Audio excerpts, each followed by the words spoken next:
Hai teman-teman, apa kabar semuanya? Selamat berjumpa kembali dengan kami. Oke, pada video edukasi kali ini, kita akan membahas mengenai rantai komando di era new normal. Tentunya, topik kali ini akan dijelaskan oleh narasumber kita, yaitu Bapak Tinus, seorang psikolog organisasi. Oke, kita langsung tanyakan aja yuk ke Bapak Tinus. Berjumpa lagi dengan saya, Psikolog Konstantinus. Saya seorang psikolog organisasi. Dalam edisi kali ini, kita akan membahas tentang rantai komando. Kami mau bertanya, Pak, apa sih itu rantai komando? Rantai komando adalah garis wewenang yang jelas untuk setiap level jabatan dan atau posisi jabatan. Wewenang adalah izin untuk memutuskan sesuatu tanpa bertanya atau tanpa meminta persetujuan dari orang lain. Bagaimana sih Pak contoh level dan posisi jabatan dalam rantai komando? Level jabatan misalnya level staff, level supervisor, level manager, level direktur. Posisi jabatan misalnya posisi sebagai customer service, posisi sebagai accounting, posisi sebagai HRD, posisi sebagai pemasaran, dan sebagainya. Kombinasi antara level dan posisi jabatan menghasilkan staff customer service, supervisor customer service, manager customer service, atau staff HRD, supervisor HRD, manager HRD, atau staff pemasaran, supervisor pemasaran, manajer pemasaran, dan sebagainya. Bagaimana konsep dan seberapa penting pendelegasian wewenang itu Pak? Hal yang penting dalam rantai komando adalah pendelegasian wewenang. Misalnya, dari manajer pemasaran kepada supervisor pemasaran, dari manajer HRD ke supervisor HRD, dan sebagainya. Sebagai imbangannya, harus juga ada kejelasan di dalam rantai komando siapa melapor kepada siapa. Misalnya, staf HRD melapor kepada supervisor HRD, supervisor HRD melapor kepada manajer HRD, atau staf pemasaran melapor kepada supervisor pemasaran, supervisor pemasaran melapor kepada manajer pemasaran, dan sebagainya. Dapat dikatakan bahwa rantai komando adalah suatu rantai dari atas ke bawah, yaitu tentang pendelegasian wewenang, dan dari bawah ke atas, yaitu tentang siapa melapor kepada siapa. Di era new normal, rantai komando ini harus ditinjau ulang, bahkan ditata ulang, karena adanya cara kerja yang baru atau sistem kerja yang baru berkaitan dengan semakin banyaknya digunakan komunikasi secara online. Komunikasi secara online secara praktis memang membuat komunikasi semakin cepat dapat menjangkau banyak pihak. Namun demikian juga perlu dievaluasi supaya jangan sampai terjadi kesalahan atau ketidakjelasan tentang siapa harus melapor kepada siapa dan pendelegasian wewenang dari siapa kepada siapa. Supaya lebih jelas, diberikan gambaran sebagai berikut.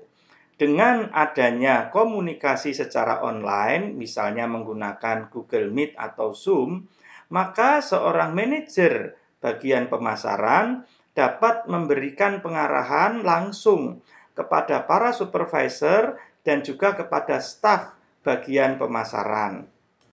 Hal ini memberikan kebaikan karena apa yang dimaksud oleh manajer pemasaran dalam waktu yang bersamaan dapat diterima oleh para supervisor pemasaran dan para staf pemasaran sekaligus. Yang menjadi perhatian adalah jangan sampai kemudian para staf pemasaran merasa bahwa dia boleh langsung melapor kepada manajer pemasaran.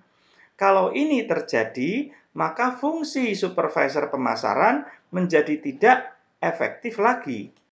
Atau kalau memang dipandang bahwa para staf dengan adanya Google Meet atau Zoom bisa langsung melapor kepada manajer pemasaran, harus ditinjau ulang apa peranan dari para supervisor pemasaran. Jangan sampai para supervisor pemasaran kemudian menjadi bingung karena manajer pemasaran mengizinkan para staf pemasaran langsung melapor kepadanya. Jangan lupa, kalau memang para staf pemasaran langsung melapor kepada manajer pemasaran, misalnya pada saat ada Google Meet atau Zoom untuk komunikasi atau pengarahan online, bukankah lalu tugas manajer pemasaran menjadi banyak sekali? Karena apa yang tadinya ditangani oleh supervisor pemasaran langsung harus ditangani olehnya. Lalu, apa yang harus dilakukan oleh manajer pemasaran? Pada saat dia memberikan penjelasan atau sosialisasi atau pengarahan kepada para supervisor pemasaran maupun staf pemasaran, saat itu juga dia harus selalu mengingatkan, dia harus selalu menegaskan kepada siapa staf tetap harus melapor, yaitu kepada supervisornya. Dan kepada para supervisor juga ditegaskan bahwa para supervisor tetap harus mengontrol para stafnya. Tidak boleh lalu terjadi ketidakjelasan, di mana dengan digunakannya Google Meet atau Zoom, maka seolah-olah struktur organisasi atau yang erat kaitannya dengan rantai komando tidak berlaku lagi.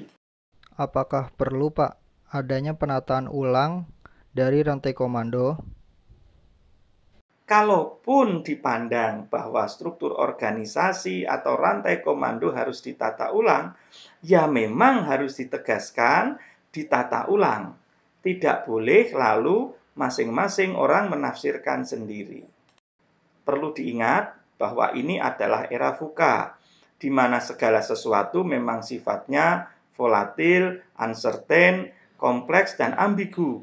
Contohnya, ya karena adanya komunikasi online melalui Google Meet atau Zoom atau aplikasi yang lain, maka bisa muncul ada ketidakjelasan, ada salah tafsir yang semakin intens.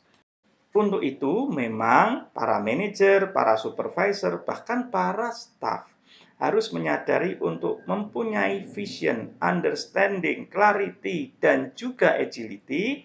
Supaya apa? Supaya kerja dengan cepat, mempunyai agility atau kelincahan, tetapi rantai komando tetap jelas. Demikian tips untuk edisi kali ini. Semoga bermanfaat dan sampai jumpa di episode berikutnya. Saya, Psikolog Konstantinus, saya seorang psikolog organisasi. Terima kasih atas penjelasan yang sangat luar biasa dari Bapak Tinus. Semoga materi kali ini bermanfaat untuk kita semua. Terima kasih untuk teman-teman yang sudah menonton. Sampai jumpa di video berikutnya ya. Thank you.